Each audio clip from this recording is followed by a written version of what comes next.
Il-Prim Ministru mexxej tal-Partit Laburista Robert Abela ħabbar 3 riformi soċjali li qal se jitwettqu minn Gvern Laburista.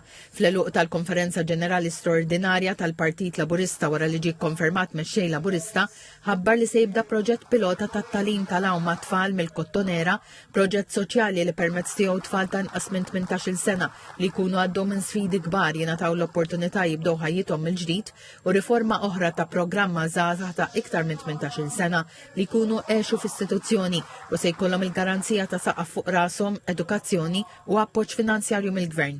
Dr. Abela qal li dawn ir-riformi huma possibbli minħabba l-pedamenti ekonomiċi li skontu bena l-Gvern matul l-aħħar snin. Sostna li tkabbir ekonomiku waħdu mhux biżejjed, iżda għandu jwassal għal titjib konkret fil-kwalità tal-ħajja tan-nies. Qal li minn din il-viżjoni twilet il-kunċett ta' prosperità ġdida li fih il-benefiċċji tal-ekonomija jaslu direttament għand il-familji u dawk l-aktar fil-bżonn.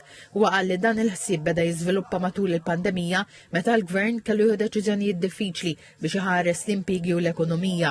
Żied li wara l-pandemija Malta komplet tiffaċċa sfidi internazzjonali fosthom il-gwerer u żieda fil-prezzijiet tal-enerġija. Iżda sostna li l-Gvern baqa' jassorbi dawn l-ispejjeż biex inaqqas il-pis fuq il-familji u n-negozji. Il-Prim Ministru qal li din il-filosofija waslet ukoll għat-tfassil tal-Viżjoni Malta 2050 li fi kliemu tħares lilin mit-tkabbir ekonomiku u tiffoka fuq il-benesseri u l-kwalità tal-ħajja. Sostna li lan u li Malta tibqa' fost l-aktar ekonomiji b'saħħithom fl-Ewropa filwaqt li tkompli ssaħħaħ is-servizzi u l-opportunitajiet taċ-ċittadini. Dr. Abela qal li waqt li pajjiżi oħrajn tefgħu il-pis fuq il-popli tagħhom politika ta' awsterità u rrifjutaw li għatu s-sussidji fuq il-kontijiet tad-dawl, il-petrol u d-diesel, Gvern Laburista mar fid-direzzjoni opposta u ddeċida li investi fin-nies kif qal li se jkompli investi f'miżuri li appoġġaw lil familji, lil pensjonanti, lill-istudenti, lill persuni b'diżabilità u lin-negozji filwaqt li sostna li l-politika tal-Gvern ili jibqa' qrib in-nies f'kull stadju ta' ħajjithom. Ħabbar ukoll li fl-ewwel mitjum il-Gvern se jressaq 7 riformi leġislattivi li qal se jkollhom impatt dirett fuq il-ħajja tan-nies.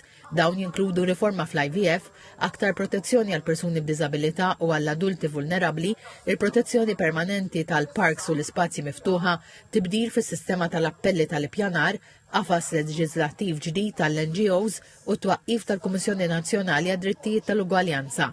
Fl-għeluq tad-diskors tiegħu Dr. Abela qal li l-Partit Laburista se jibqa' jaħdem b'umiltà u b'fokus fuq il-benesseri tan-nies filwaqt li tenna l-mira tal-Gvern ili sal-aħħar tal-leġislatura iżid il-benesseri tal-poplu b'25%.